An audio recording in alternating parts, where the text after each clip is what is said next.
E aí, galera, vamos lá? Vou começar nossa correção do plano de estudo aí. Dessa vez, estamos responsáveis pela correção do plano de estudo referente à prova da segunda série, ok? Lembrando que os temas aí, tanto de História 1 quanto de História 2, é a Primeira República, não é isso? Fatores políticos, econômicos e sociais. Você tem também algumas questões falando sobre a Segunda Revolução Industrial, no século XIX. Algumas questões comentando a respeito do processo de unificação na Alemanha e na Itália, e também sobre o processo de imperialismo, principalmente focando ali a questão da Ásia, uma vez que tem uma questãozinha que fala sobre China e tudo mais, beleza?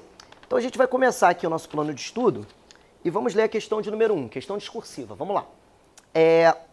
Após a proclamação da República, uma nova bandeira nacional foi criada para substituir a antiga bandeira do Império. O lema da nova bandeira era Ordem e Progresso. O lema aí é estipulado na nossa bandeira republicana, que inclusive é a bandeira oficial até os dias atuais. Pergunta: por que o governo republicano determinou que se substituísse a antiga bandeira? Pessoal, a gente vai falar aqui de uma questão que é bem comum se tratando de tempos históricos, que é justamente essa ideia de um tempo histórico tentar se sobrepor a outro tempo. Então, o Brasil, quanto à sua divisão política, ele se divide em período colonial, que começou em 1500 com o descobrimento do Brasil, até 1822, quando você tem a emancipação política do Brasil, no 7 de setembro de 1822. A partir desta data, você tem o início do Brasil imperial, que se estende até 1889, quando no 15 de novembro a República é proclamada. É óbvio que os republicanos eles vão tentar apagar esta imagem do Império. É óbvio que o republicano ele vai tentar fazer de tudo para que o Império ele seja superado. Lembre-se que o discurso republicano é embasado pelo positivismo, por aquela ideologia burguesa e tudo mais, ele vai vir sempre com uma carga de modernidade, com uma carga de avanço, com uma carga de progresso. E essa é a ideia que marca a República. Então, substituir a bandeira significava você marcar esse momento de substituição, onde a República ela estaria se desvencilhando das amarras do Império e entrando numa época de progresso, entrando numa época de modernidade e de superação. Dentro dessa mesma linha, a gente pode até pegar alguns exemplos onde o intuito era o mesmo, sempre marcar essa ideia de superação. Por exemplo, a gente pode pegar a figura de Tiradentes.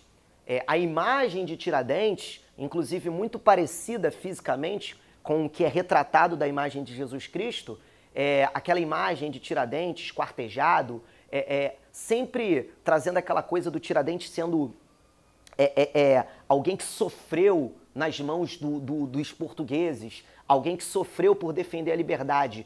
Essa imagem de Tiradentes, ela é construída durante a República, no momento em que os republicanos eles estão tentando atacar tudo aquilo que lembra Portugal, ainda no Brasil. Então, a figura de Tiradentes ela vai ser exaltada no intuito de tentar enaltecer a República e no intuito também de tentar denigrir a imagem do Império, a imagem de Portugal, porque o que fica da proposta de enaltecer a figura de Tiradentes é o seguinte: Tiradentes defendia a República, Tiradentes defendia o progresso, Tiradentes defendia o desenvolvimento. Então, se ele atuasse no período republicano, ele seria compreendido e não teria um fim tão trágico quanto ele teve no momento em que o Brasil era governado por portugueses. Tudo bem? A gente pode trabalhar também com uma questão que recentemente estava na prova da UERJ, exame de qualificação da UERJ, que era uma questão que pegava a estátua do Barão de Mauá, um empresário que era um visionário, um cara que tentou investir em setores produtivos, em setores industriais, só que ele não teve o acompanhamento necessário para que ele continuasse se desenvolvendo. Tem um período ali no final do Império que a gente chama de Era Mauá. Você já deve ter estudado, certo? Então, a estátua do Barão de Mauá, quando ela é colocada ali na Praça Mauá, na praça que viria a ser denominada Praça Mauá, ali na Praça 15, o Barão de Mauá, quando a estátua dele é colocada ali, aquilo também é um instrumento utilizado pela República, onde eles tentam dizer o seguinte, que a modernidade, ela, mesmo sendo defendida anteriormente pelo Barão de Mauá, ela não foi compreendida dentro do Império.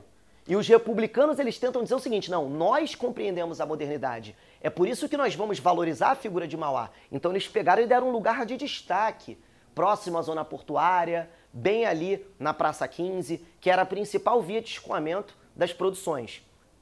Tanto que chegavam, quanto que saíam do Brasil. Então, a ideia é você perceber o seguinte, que a proposta central de trocar a bandeira, ela está atrelada a essa ideia de marcar o quê? O desenvolvimento, de marcar a República como algo novo e moderno. Tudo bem? Letra B. Explique por que naquele momento era importante para o governo republicano demonstrar sua preocupação com a ordem pública e o seu compromisso com o progresso. Ordem pública vai ser uma preocupação das autoridades em longa data.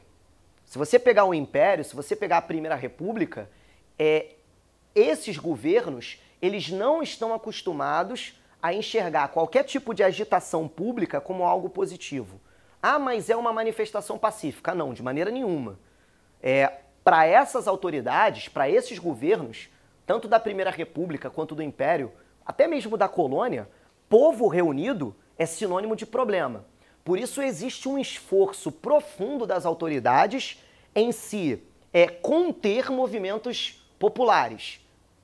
Haja visto os movimentos que vão acontecer na Primeira República, que você já deve ter estudado. Se você olhar, por exemplo, para a revolta da vacina, se você olhar para a revolta de Canudos, Guerra de Canudos, você vai ver que esses movimentos, eles foram combatidos com o quê? Com verdadeira violência por parte das autoridades. Justamente pelo fato das autoridades elas não enxergarem de maneira positiva qualquer agitação que venha do público. Tudo bem? Então, quando ele fala da preocupação com a ordem pública, ele está mostrando o seguinte, o objetivo é manter a estabilidade política, é impedir que você tenha aglomerações populares e impedir que essas aglomerações possivelmente possam desencadear qualquer tipo de desordem para desordem dentro da política nacional. Até porque os latifundiários, eles estão com muito medo. Medo de que a ordem latifundiária, medo de que seus privilégios,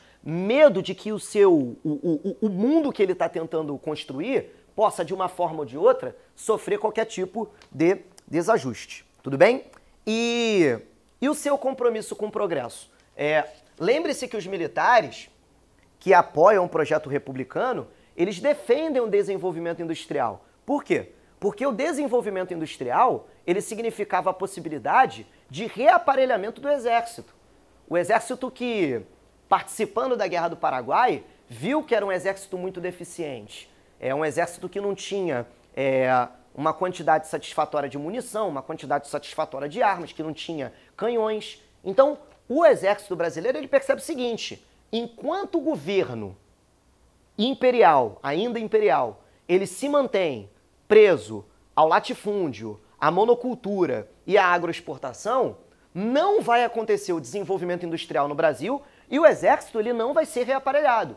Então, o que você tem que perceber aqui é o seguinte, que essa proximidade da República com o progresso é uma tentativa deles colocarem o Brasil no encaminhamento para o desenvolvimento e também fazer com que o Brasil possa se inserir no contexto das relações internacionais. Uma vez que eu estou no final do século XIX e eu tenho países como a Alemanha, como a Itália, como a própria Inglaterra, que já são industrializados e que vivenciam atmosferas e que vivenciam conjunturas completamente diferentes dessa época. Então a ideia aqui dos republicanos é adaptar o Brasil a essa conjuntura de modernidade, é adaptar o Brasil a essa conjuntura de desenvolvimento. Beleza? Questão número 2, questão da Unicamp. O Brasil não tem povo, tem público. Esta frase sintetiza ironicamente, para o autor, a relação entre o Estado republicano e a sociedade brasileira. O que Lima Barreto quis dizer com essa afirmação? Vamos lá. Quando você exerce a condição de público e quando você exerce a condição de povo. Quando você é público, você está lá no Maracanã, torcendo para o seu time. Ali você é público, certo? Você pode gritar, você pode pular, você pode se manifestar positivamente ou negativamente, você pode fazer o que você quiser. A única coisa que você não pode fazer é intervir na partida de futebol. Você não pode chutar a bola no lugar do cara, no lugar do jogador. Então ali você é público. Você não atua diretamente no que está acontecendo. Você pode impulsionar o teu time, tu vai fazer de tudo. Só que chutar a bola no lugar do jogador, você não pode fazer isso. Isso é público. Beleza? É aquele que não tem o poder de intervenção. Agora, quando você fala do povo, o povo não. O povo se manifesta, o povo vai às ruas, o povo luta, o povo vota, o povo participa. Então, essa é a principal diferença que o Lima Barreto expõe dentro dessa frase. Porque quando ele fala que o Brasil ele é muito mais público do que necessariamente povo, ele está explorando o quê? A falta de participação política da população. E aí a gente pode parafrasear também o José Murilo de Carvalho, que diz o seguinte, o povo assistiu bestializado à proclamação da República. Ou seja, o povo assistiu sem saber o que de fato aquilo significava. E o Brasil ele tem público justamente por isso, por uma atuação muito fraca, por ficar inerte a muitas mudanças que vão representar uma mudança significativa para a conjuntura política, para a conjuntura econômica e social da época. Tudo bem? Beleza, galera? Questão 2 foi. Questão 3, pessoal, vamos lá. Leia o texto a seguir. Os soldados já estavam nas trincheiras, armas à mão. O canhão tinha ao lado a munição necessária. Uma lancha avançava lentamente com a proa alta, assestada para o posto. De repente saiu da sua borda um golfão de fumaça espessa. Queimou, gritou uma voz. Todos se abaixaram. A bala passou altos, unindo, cantando inofensiva. Alugavam-se binóculos, e tanto os velhos como as moças, os rapazes como as velhas, seguiam o bombardeio como uma representação de teatro. Queimou o Santa Cruz. Agora é o Arquidaban. Lá vai. E dessa maneira a revolta ia ocorrendo familiarmente, entrando nos hábitos e costumes da cidade. A partir das informações apresentadas no texto acima, é possível inferir que o autor se refere ao quê? Então é um texto aí do Lima Barreto, que é um autor que escreve ali por volta do final do século XIX. E a questão ela está falando da revolta da Armada. Não é isso? Revolta que acontece ali durante a Primeira República, uma revolta contestando os governos militares. Na verdade, os governos militares eles exerciam o poder de uma maneira extremamente centralizada, e essa centralização ela acabava entrando em choque com os interesses de uma oligarquia dominante. Lembre-se que o final ali do período da chamada República das Espadas foi um período muito conturbado, o governo de Floriano Peixoto, porque ele, conhecido como Marechal Mão de Ferro, ele exercia uma política muito centralizadora. E essa centralização, ela incomodava e muito as oligarquias dominantes, que eram os cafeicultores, os latifundiários, os futuros coronéis, que a gente vai escutar falar daqui a pouco. Então, gabarito dessa questão, a gente fica com a letra A, Revolta da Armada, que acontece no Rio de Janeiro. Tudo bem? Questão de número 4. Completamente analfabeto, ou quase sem assistência médica, não lendo jornais, nem revistas nas quais se limitava a ver as figuras, o trabalhador rural, a não ser em casos esporádicos, tem o patrão na conta de benfeitor. No plano político, ele luta com o coronel e pelo coronel. Aí estão os votos de cabrestos, que resultam em grande parte da nossa organização econômica rural. O coronelismo, fenômeno político da Primeira República, tinha como uma de suas principais características o controle do voto, o que limitava, portanto, o exercício da cidadania. Nesse período, esta prática estava vinculada a uma estrutura social. Então, por exemplo, o coronelismo, ele nada mais é do que a forma com a qual o poder político ele se apresenta dentro dos estados, principalmente nas regiões de interior, beleza? Como características do coronelismo, só para enriquecer aí as nossas informações, a gente pode citar, por exemplo, o clientelismo, que embora não esteja mencionado aqui nas alternativas, é um elemento importante dentro da política coronelista. Lembrando que o clientelismo, ele é a troca de favores. Claro que esses favores, na maioria das vezes, são favores econômicos. A pessoa que está com um filho doente, aí o coronel pega esse filho e leva para ser tratado na cidade. A pessoa que não tem como financiar os estudos dos filhos, o coronel pega os filhos dessas pessoas e levam para que eles possam estudar na cidade. Então a pessoa ela começa a entender o seguinte, ó, o coronel é meu benfeitor, como o texto está dizendo, no sentido de que o coronel ele vai fazer coisas pelas pessoas, coisa que normalmente essas pessoas não iriam conseguir. Então essa que é a ideia. Você entender que o coronel, ele tem os seus clientes. Os seus clientes são essas pessoas que o coronel vai conceder favores econômicos. Tudo bem? E uma outra relação que você tem aí, que está sendo trabalhada pela questão, é o voto de cabresto. O voto de cabresto é aquele voto controlado. Os coronéis, eles em troca de apoio político, ele vai conceder esses favores econômicos para as pessoas. Tudo bem? Qual a alternativa que a gente pode marcar? Vamos ler de novo. O coronelismo, fenômeno político da O coronelismo, fenômeno político da Primeira República, tinha como uma das suas principais características o controle do voto, que se limitava, portanto, o exercício da cidadania. Nesse período, esta prática estava vinculada a uma estrutura social. Qual era a estrutura social? Vê se não está batendo com a letra E. A estrutura social ela era agrária? Sim, marcada pela concentração de terra e pelo poder político regional. O poder político regional era dos coronéis. O fato dos coronéis eles terem praticamente a cidade inteira dentro do bolso. Se você fosse reclamar com um padre, você ia ver que quem financiou a obra da igreja foi o coronel. Se você fosse reclamar com o chefe de polícia era primo do coronel.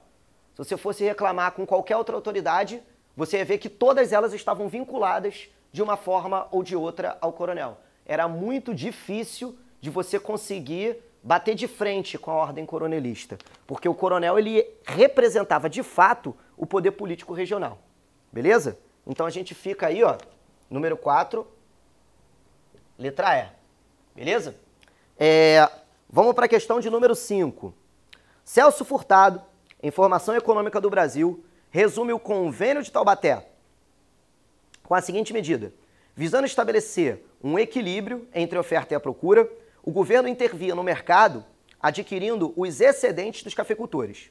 Do ponto de vista crítico, explique como o Convênio de Taubaté expõe os abusos políticos da República Oligárquica. Pois bem, o Convênio de Taubaté ele faz parte do que nós vamos chamar de políticas de valorização do café. Juntamente com o Convênio de Taubaté, você tem o chamado Funding Loan. Lembra disso? Funding Loan. Beleza? Isso daqui são empréstimos que vão ser realizados junto a credores internacionais no intuito de ampliar a economia cafeira. Estou dando um outro exemplo de política de valorização do café. E o exemplo número 2 que a gente pode trabalhar é o próprio Convênio de Taubaté. E o Convênio de Taubaté, antes da gente explicar, antes da gente trabalhar com a questão, vamos entender o que ele significa. Primeiro, já falei, ele está dentro do contexto de uma política de valorização do café. Segundo, a ideia que está sendo estipulada aí pela questão é que o Convênio de Taubaté ele serve para manutenção do câmbio. O que é isso? Vamos criar uma situação aqui, ó. Vamos imaginar que 500 mil sacas de café sejam colocadas à venda no mercado. Beleza? Vamos imaginar que as 500 mil sacas de café tenham sido vendidas. Lucro para os cafeicultores. Beleza, tá todo mundo feliz, todo mundo contente. Eles venderam tudo. Show? Agora vamos imaginar o seguinte. Vamos imaginar que novamente 500 mil sacas de café sejam colocadas à venda. Só que dessas 500 mil, eles não conseguiram vender tudo. Venderam 300 mil. Certo? Então tem uma sobra, um excedente de 200 mil. O que o governo faz? O governo entra na cena. O governo compra parte desse café para manter o preço dele valorizado. Porque se está sobrando, se tem 200 mil no mercado que não foram compradas, a tendência dessas sacas de café é fazer o quê? O preço delas é diminuir. E para impedir que o preço diminua, o governo vai lá e compra o excedente da produção. Conseguiu entender? Então isso eu chamo de manutenção do câmbio. O governo intervém comprando o excedente para evitar que o preço do café venha a desvalorizar. Só que tem uma brincadeira aí nessa história. Se eu estou falando de governo, eu estou falando de dinheiro o quê? Público. E o dinheiro público é o dinheiro dos impostos. É o dinheiro que todo mundo paga. Inclusive aquelas pessoas que não estão diretamente associadas à economia cafeeira.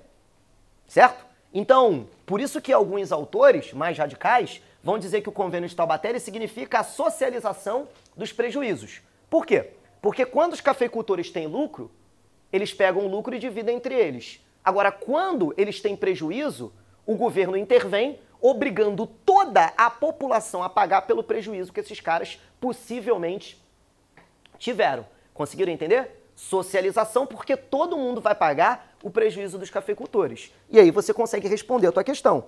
Do ponto de vista crítico, explique como o convênio de Taubaté expõe os abusos políticos da República Oligárquica. Simples, porque o dinheiro público ele é utilizado para comprar o excedente do café, evitando que os cafeicultores eles tenham o quê? Prejuízo. O problema é que o dinheiro público é um dinheiro de todos, inclusive daquelas pessoas que não estão associadas diretamente à exportação do café. Beleza, galera? Questão 5, ok. Vamos lá, galera. Questão de número 6. Tá acabando. Vamos lá. Em 1870, o mapa da Europa sofreu profundas modificações. Novas forças apareceram, nascidas da aspiração pela independência e da unidade nacional. Na base do processo das unificações italiana e alemã, que alteraram o quadro político da Europa no século XIX, estavam os movimentos de quê? Então, o século XIX, ele é um momento que ocorre logo depois do Congresso de Viena, ocorre logo depois de 1830, de 1845, é o período que você tem um momento que fica conhecido como a Primavera dos Povos. Lembra disso? É um momento em que a Europa ela vai ser sacudida por uma série de rebeliões liberais. Vários governos tentaram reestruturar o absolutismo. Isso aconteceu principalmente na França, isso aconteceu em outros lugares da Europa, mas não foi possível. A Revolução Francesa, a Era Napoleônica, a Revolução Industrial, elas conseguiram enraizar o liberalismo de uma certa forma que ele nunca mais foi retirado da Europa. Essa aqui é a questão, tudo bem? Então, a primeira marca dessas revoluções que vão acontecer, inclusive da unificação da Alemanha, inclusive da unificação da Itália, lembre-se que essas unificações elas foram lideradas, no caso da Alemanha, pela Prússia, que era um estado, além de ser extremamente forte dentro do campo militar, era o estado mais bem estruturado que industrialmente, certo?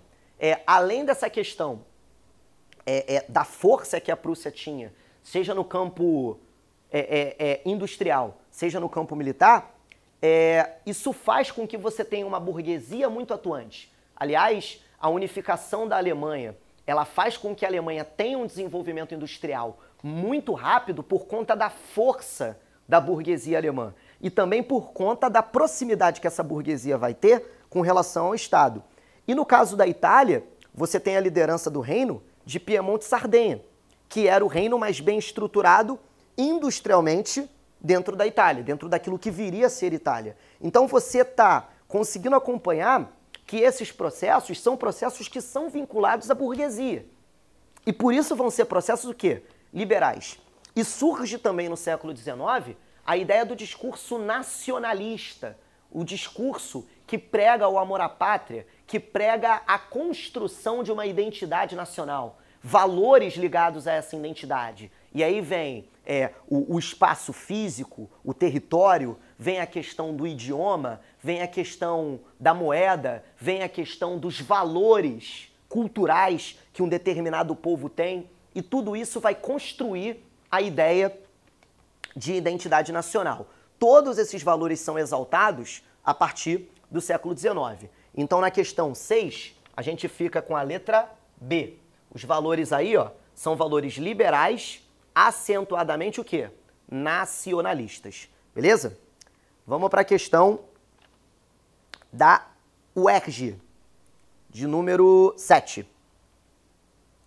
O dia 12 de setembro de 1990 marcou o fim da Segunda Guerra Mundial.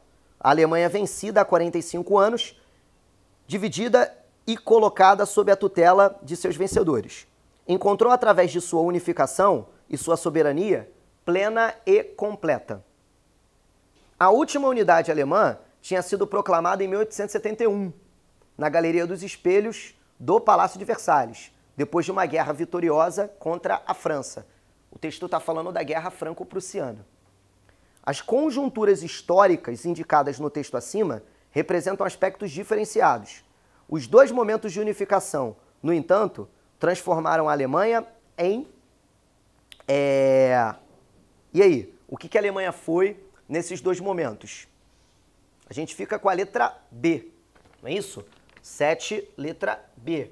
A Alemanha foi uma república federal com um regime parlamentar e uma constituição liberal. A partir do momento que você tem uma constituição, isso já faz desse território, isso já faz desse país, estamos no século XIX, eu posso falar de país, isso já faz desse país um território liberal. Lembre-se que no absolutismo nem Constituição você tinha. Então, a partir do momento que você tem a Constituição, independentemente das características dessa Constituição, ela pode ter traços conservadores, ela pode ter traços autoriais, mas o fato de ter uma Constituição já coloca o país dentro da atmosfera de liberalismo. Tudo bem? Questão número 7, letra B. Beleza? Questão número 8. Se a transformação rápida, fundamental e qualitativa que se deu por volta da década de 1780 não foi uma revolução, então a palavra tem qualquer sentido prático. Quer dizer, vamos lá, vamos voltar aí no que o Eric Robesbal está dizendo. Se a transformação rápida, fundamental e qualitativa que se deu por volta da década de 1780 não foi uma revolução, então a palavra tem que ter, então a palavra não tem sentido prático. Então, quando a gente fala de revolução, a gente fala de quê? De mudança.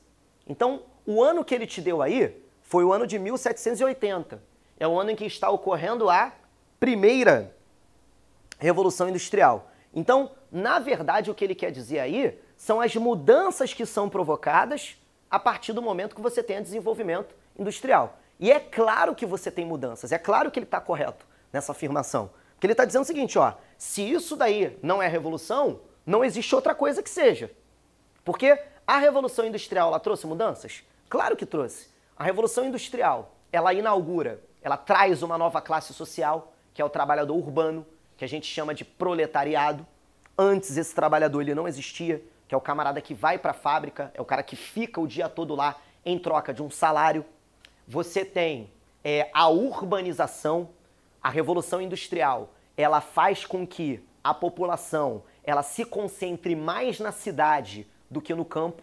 Pela primeira vez na história, isso vai começar a acontecer. Você tem o processo de exploração do proletariado, você tem o processo de enriquecimento e de valorização da burguesia, você tem a questão das máquinas ocupando o espaço fabril, quebrando com a política anterior, que era a política das manufaturas. Ou seja, você tem inúmeras mudanças por conta da Revolução Industrial. Então, o que você tem que olhar aí nas alternativas é aquilo que impactou dentro da Revolução Industrial. Olhe para a letra D.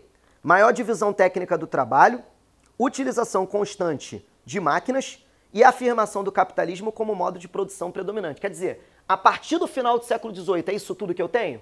Eu tenho maior divisão técnica do trabalho? Sim, porque você tem o seguinte, ó, a matéria-prima, ela vai ser produzida na África, a minha fábrica fica na Europa e eu vou vender esse produto na América. Ou seja, eu estou dividindo o trabalho. E dentro da fábrica também.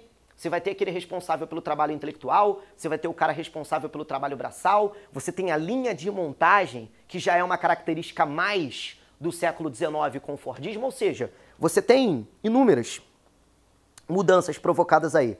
Utilização constante de máquinas? Sim ou não? Sim. Máquinas que passam a fazer parte aí, que passam a fazer parte desse universo fabril. O homem vai ser substituído gradativamente pela máquina. Lembrando que máquina, ela é algo de extrema importância para a burguesia. Por quê? Porque máquina não pede aumento, máquina não se atrasa, máquina não reclama de trabalhar muito. A máquina, ela precisa que alguém ligue e que desligue. Então, para a burguesia, é o elemento fundamental. Sem contar que o trabalho que antes é realizado pelo homem de maneira manual é um trabalho limitado. Certo? A máquina não. A máquina, ela faz numa capacidade produtiva muito maior aquilo que o homem fazia numa capacidade reduzida. Beleza? E o capitalismo como modo de produção predominante. Se você pegar as civilizações do Ocidente, a maior parte delas, você vai ver que todas elas foram influenciadas diretamente pelo capitalismo. Por conta do quê? Dessa revolução industrial que se inaugurou. Beleza? Gabarito da questão número 8, letra D. De dado. Beleza? Questão 9. O comércio do ópio é feito pelos ingleses. Este povo, não tendo do que viver na sua terra, procura escravizar os outros países. A Primeira Guerra do Ópio teve como uma de suas consequências. Então você sabe que o ópio, ele era comercializado pelos ingleses dentro da China. E você sabe que o ópio, ele é uma planta que tem efeitos alucinógenos, é uma droga, que estava praticamente mergulhando a juventude chinesa numa era muito ruim. E durante alguns momentos o governo chegou até a proibir alguns navios ingleses de chegarem com essa mercadoria nos portos chineses para que isso não fosse distribuído. E a Inglaterra moveu guerra. A Inglaterra move uma guerra contra a China para garantir que os seus navios continuassem trazendo mercadorias para a China. Dentre as mercadorias, você tem também o ópio, beleza? Então, lembre-se que a política imperialista é uma política de dominação. E principalmente a dominação o quê? Econômica. Então, o interesse da Inglaterra é manter a China como o seu mercado. E ela vai fazer o que tiver que fazer para aumentar a sua influência dentro dessa região. Tudo bem? Então, mesmo se tratando do comércio de drogas, no caso do ópio, mesmo se tratando de uma medida incoerente, a Inglaterra, ela não volta atrás. A Inglaterra, ela chega a enviar tropas, a Inglaterra usa uma medida mais enérgica para garantir os seus interesses econômicos junto aos portos chineses. Então, ó, a Primeira Guerra do Ópio teve como uma consequência o quê? Letra A maior penetração do imperialismo inglês na China. Na verdade, a China, ela tenta repelir a entrada da Inglaterra, mas só que, na verdade, o efeito é o contrário. Isso faz com que os ingleses eles tenham uma postura mais agressiva ainda da ocupação dos portos chineses, para que eles possam garantir a venda das suas mercadorias. Tudo bem? Beleza. Vamos lá, galera, para a gente terminar. Questão de número 10. A colonização portuguesa e espanhola, no século XVI, havia se limitado quase que exclusivamente à América. No século XIX, porém, a necessidade de expansão dos mercados consumidores, dos produtos manufaturados e do controle sobre as regiões fornecedoras de matéria-prima deu início à nova corrida colonial, empreendida principalmente pelas potências industriais da Europa. Explique a diferença fundamental entre o colonialismo europeu exercido no século XVI e o neocolonialismo exercido no século XIX. Bom, é bem gritante aí a diferença entre ambos os processos coloniais. Você tem o colonialismo do século XVI e, às vezes, a sua questão pode se referir ao colonialismo do século XIX como neocolonialismo. A primeira questão, o próprio texto aí menciona, que é a questão espacial, uma vez que os territórios que foram cobiçados pelos países que mantinham essa política colonial, no caso lá do século XVI, principalmente os portugueses, espanhóis e ingleses, eles mantiveram controle durante o século XVI sobre que território? Sobre a América. Se você for para o século XIX, você vai ver que o objetivo dos países industrializados seria ocupar a África e a Ásia, justamente para que eles pudessem obter o controle da matéria-prima, como a questão aí também está dizendo. Então, esse critério geográfico e espacial, onde no colonialismo do século XVI, área cobiçada, América, século XIX, área cobiçada, África e Ásia, essa diferença aí dos continentes seria uma diferença que a gente pode utilizar aí para fazer a nossa questão, beleza? Número 2, uma outra diferença que a gente pode trabalhar seria a questão da própria política que vai impulsionar o processo imperialista. Por quê? Porque o que vai impulsionar aqui, ó, no século XVI, é o interesse pela busca de metais preciosos, é o interesse em explorar a agricultura de exportação, como é o caso da cana-de-açúcar, como é o caso do café. Esse era o objetivo do século XVI. E se você for para o século XIX, o objetivo é um objetivo completamente voltado aí para o plano industrial, onde você tem os valores da economia de mercado, onde você tem o interesse do mercado consumidor, da mão de obra barata, do controle de matéria-prima. Então são interesses completamente diferentes, dadas as conjunturas da época. No século XVI, você tinha uma expansão que era feita dentro de um espírito aventureiro, que era embasada pela expansão marítima e tudo mais. Muitos que começaram a explorar, no caso o continente americano, no caso Cristóvão Colombo, Pedro Álvares Cabral, muitos deles não sabiam com que eles iriam se deparar na América. O Colombo, quando chegou em Cuba, por exemplo, ele achou que tinha descoberto um continente, certo? Então eles não sabiam, eles não tinham a verdadeira impressão do que de fato representava aquilo. Aqui não. Aqui já não é mais aquele espírito aventureiro, aquela ideia de exploração, aquela ideia de descobrir o novo. Não. No século XIX o objetivo é economicista. Eu quero explorar o mercado, eu quero utilizar a mão de obra, eu quero manter o controle da matéria-prima. Tudo bem? É isso, galera. Terminamos aqui. Bons estudos, boa preparação. Está junto.